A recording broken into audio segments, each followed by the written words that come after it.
கூப்பிட்டீங்களா sir? Close the door. Come here.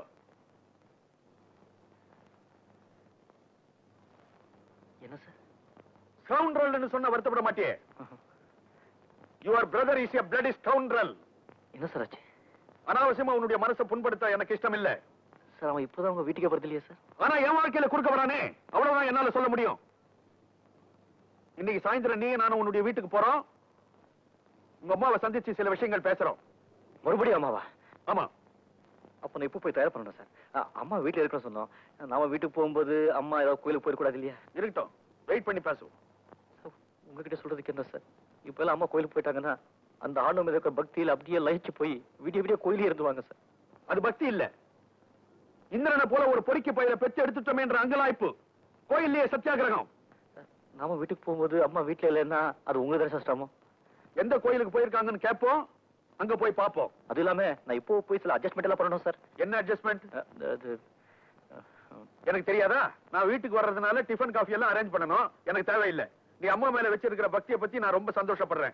உனக்கு நான் பர்மிஷன் கொடுக்குறேன். நீயே போய் அம்மாவை வீட்டுல இருக்க சொல்லு. என்ன விஷயமா பேச வர்றாங்கன்னு அம்மா கேட்டாங்கன்னு என்ன சார் சொல்றது? நல்ல விஷயமா தான். என்னங்க இதெல்லாம்? இது என்னம்மா, இன்னும் எவ்வளவோ மனசுல இருக்கு. நான் ஒண்ணு சொன்னா நீங்க தப்பா நினைக்க மாட்டீங்கன்னு நினைக்கிறேன். உங்க பையனை சார், நான் இங்க இருந்து போற வரைக்கும் நீ பேசப்படா. உங்க பையன் சந்திரங்கிட்ட இருக்கிற லட்சியத்துக்கும் பொறுமைக்கும் கண்ணியத்துக்கும் 1000 பொண்ணுங்க கியூல நிப்பாங்க. ஆனா என் மகன் சரோஜினிக்கு இப்படிப்பட்ட மாப்பிள்ளை கிடைக்கிறது ரொம்ப கஷ்டம். நீ பேசப்படா. உங்க பையன் இந்த யுகத்துல பிறந்தது கலியுகம் செஞ்ச புண்ணியம். இப்படிப்பட்ட மாப்பிள்ளைய நான் அடையிறது நான் செஞ்ச புண்ணியம். நீ பேசப்படாதுப்பா. உங்க பொண்ணோட சம்மதத்தை கேட்டீங்களா? என் வார்த்தைக்கு எதிர்வார்த்தை பேசினா அவளை சுட்டு பொசிக்கிடுவேன்.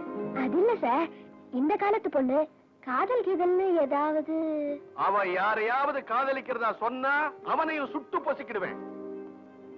இல்ல, எதுக்கும் பையனோட ஒரு தடவை கலந்து பேசி 10 மாசம் சுமந்து பெற்றது நீங்க தானே? உட்காருங்க.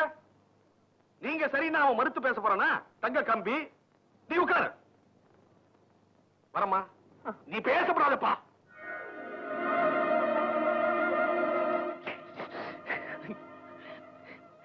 அப்பா சந்தன காதலிக்கிறாரு, மக இன்னொரு காதலிக்கிறா. நான் செத்த. இத பாரு, உன்னை கெஞ்சி கேட்டுக்கிறேன். நான் எவ்வளவோ வேஷம் போட்டிருக்கேன். இந்த நடிப்பு ரொம்ப கஷ்டமா இருக்கு. என்னால முடியலப்பா. என்ன கொஞ்சம் கழட்டி விட்டுட. ஐயோ ஐயோ, நீங்க இப்படி சொன்ன எப்படிங்க? அப்புறம் எனக்கு வேலை போயிடுமே. உனக்கு வேலை போயிடுங்கிற, எனக்கு உயிரே போயிடாதா? நான் டாக்டர் கிட்ட போய் பிரஷர் செக் பண்ணிட்டு வீட்டுக்கு போறேன். நீ கொன்னுட்ட என்ன? இப்ப அந்த பொண்ணு சரோஜினி கிட்ட எப்படி நான் சமாளிக்க போறேன்? எப்படி எப்படி? ஒரு ஐடியா. இந்திர எழுதுற மாதிரி சரோஜனிக்கு ஒரு லெட்டர். சரு, நீ என்ன மறந்துடு, நீ என்ன சென்னதை கல்யாணம் பண்ணிக்கோ அப்படின்னு சமாளிக்க போறேன். அதுக்கு அவ சம்மதிக்கணுமே. சம்மதிக்கலன்னா